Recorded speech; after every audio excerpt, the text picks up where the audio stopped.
Hi friends, ఎలా ఉన్నారు? బాగున్నారా? నేనైతే బాగున్నాను. ఇప్పుడైతే నేను బేబీ కార్న్ మసాలా కర్రీ తయారీ విధానం చూపిస్తాను మీకు. మీరు ఇలాగనే చేసుకోండి, చాలా బాగుంటుంది. ఇప్పుడైతే నేను బేబీ కార్న్ ఇలా కట్ చేసుకున్నాను. మీరు కూడా ఇలాగనే కట్ చేసుకోండి, సన్నగా కాకుండా. ఇప్పుడైతే నేను కొద్దిగా 2 గ్లాస్ వాటర్ పోసినాం కదండి, అవి వాటర్కి వెళ్ళినప్పుడు ఇవి బేబీ కార్న్ అనేటి పోసుకోవాలండి. ఇప్పుడు బేబీ కార్న్ బాగా ఒక 10 నిమిషాలు అట్లా వండిచ్చేస్తాలండి. ఇప్పుడు నేనైతే కొద్దిగా కల్లుప్పు వేసినానండి. ఇవి కల్లుప్పు వేసిన తర్వాత బాగా కలిపుకోవాలండి. బాగా కలిపుకున్న తర్వాత ఇవి ఎక్కువ మెత్తగా ఉడకని అవసరం లేదండి.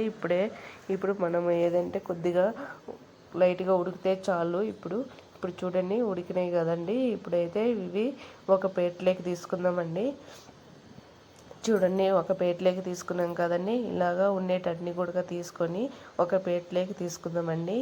ఇది బేబీ కార్న్ అనేది నేను కూడా ఫస్ట్ టైం అండి ట్రై చేయడం అయితే చాలా బాగా వచ్చింది.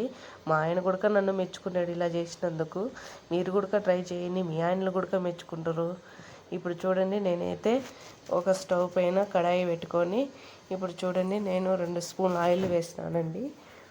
ఆయిల్ వేసిన తర్వాత ఆయిల్ అనేది వేడెక్కాల. బాగా వేడెక్కిన తర్వాత 1 స్పూన్ జీలకర్ర వేసుకుందాము. జీలకర్ర వేగిన తర్వాత 2 ఎండుమిర్చి గుడక వేసుకుందాము.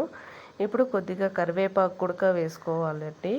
ఇప్పుడు వేసుకోవాలి. కరివేపాకు గుడక నేనైతే వేయలేదు, తర్వాత వేసినాను. ఇప్పుడు అయితే వేయలేదు. ఇప్పుడు సన్నగా కట్ చేసుకున్న ఆనియన్స్ అయితే వేసుకుందాము. ఆనియన్స్ అనేది లైట్గా గోల్డెన్ కలర్గా రావాలి. ఇప్పుడు చూడండి, నేను కొద్దిగా కరివేపాకు గుడక వేసుకున్నాను. ముందుగా అయితే వేసుకోలేదు, ఇప్పుడు వేసుకున్నాను కాస్త. ఇప్పుడు చూడండి, ఆనియన్స్ అనేది లైట్గా గోల్డెన్ కలర్గా రావాలి. ఇప్పుడు చూడండి, వచ్చినాయి కదా. కాస్త కొద్దిగా 1 స్పూను అల్లం పేస్ట్ అయితే వేసుకుందాము. అల్లం పేస్టు అనేది వాసన పోయేదాకా వేగనిద్దాము. ఇప్పుడు చూడండి, అల్లం పేస్ట్ అనేది వాసన పోయేదాకా వేయించినాం కదా. ఇప్పుడు 1 స్పూను కారం పొడి అయితే వేసుకుందాము. ఇప్పుడు చూడండి, కారం పొడి, 1 స్పూను ధనియాల పొడి, 1/2 స్పూను గరం మసాలా, వేయించి పెట్టుకున్న జీలకర్ర పొడి కుడక వేసుకోవాలండి. ఇవన్నీ వేసుకున్న తర్వాత ఆయిల్లో బాగా మగ్గనివ్వాలండి. ఇవి బాగా మగ్గితే ఆయిల్ అనేది కొంచెం పైకి తేలుతుందండి. ఇప్పుడు చూడండి ఎలా తేలిందో ఆయిల్ అనేది. ఇవి పొడి అనేది ఆయిల్లో బాగా మగ్గనివ్వాలండి. ఇప్పుడు చూడండి, బాగా మగ్గుతుంది కదా. ఇలాగా ఆయిల్ అనేది ఇట్లా వేస్తేనే కర్రీ బాగుంటుందండి. ఇప్పుడు నేను 2 టమోటాలు అయితే మిక్సీ పట్టుకొని పేస్ట్ లాగా చేసుకొని వేసుకున్నానండి.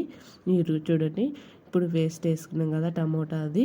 ఇప్పుడు టమోటా వేసిన తర్వాత బాగా మళ్ళీ ఒకసారి కలుపుకోవాలండి. అలాగా కలుపుతూ ఉంటే ఇప్పుడు 2 పచ్చిమిర్చి వేసుకుందామండి, సన్నగా కట్ చేసుకొని. పచ్చిమిర్చి వేసుకున్న తర్వాత మళ్ళీ ఒకసారి బాగా కలిపుకోవాలండి. బాగా కలిపుకున్న తర్వాత 1/2 స్పూన్ పసుపు వేసుకుందామండి. పసుపు వేసుకొని మళ్ళీ ఒకసారి బాగా కలిపుకోవాలండి. ఇలా బాగా కలిపుకున్న తర్వాత మనము టమోటా అనేది బాగా మెత్తగా వాసన పోయేదాకా బాగుంటుందండి. ఇలాగా ఇప్పుడు జీడిపప్పు పేస్ట్ కూడా వేసుకుందామండి. కొన్ని జీడిపప్పు అనేటి మిక్సీ కొట్టుకొని వేసుకోండి, గ్రేవీ ఇంకా బాగుంటుంది జీడిపప్పు వేస్తే.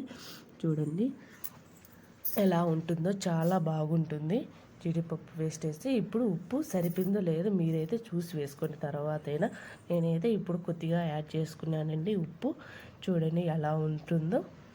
ఇప్పుడు చూడండి, కొద్దిగా అంటే 1 గ్లాస్ వాటర్ పోసుకోండి. ఎక్కువ వాటర్ పోస్తే బాగుండదు, గ్రేవీ అనేది చిక్కగా ఉంటేనే బాగుంటుంది. ఇప్పుడు చూడండి, ఇప్పుడు నీళ్ళు అనేది మరుగుతున్నప్పుడు మనము చూడండి ఎలా ఉన్నాయో. మరుగుతున్నప్పుడే బేబీ కార్న్ అనేది ప్లేట్లోకి తీసి పెట్టుకున్నాం కదా, అవి వేసుకోవాలా. అవి వేసుకున్న తర్వాత ఒకసారి మళ్ళీ కలుపుకోవాలండి. బాగా కలుపుకున్న తర్వాత ఒక 15 నిమిషాలు ఉంటే చాలండి. ఇది తొందరగా ఉడుకుతాయి కాబట్టి. ఇప్పుడు చూడండి ఎలా ఉడుకుతున్నాయో. ఇప్పుడు మూత పెట్టేసేయండి. మూత పెట్టేసి ఒక 5 నిమిషాలు తీసేసేయండి. ఇప్పుడైతే లాస్ట్లో కొత్తిమీర వేసుకొని అంతేనండి, బేబీ కార్న్.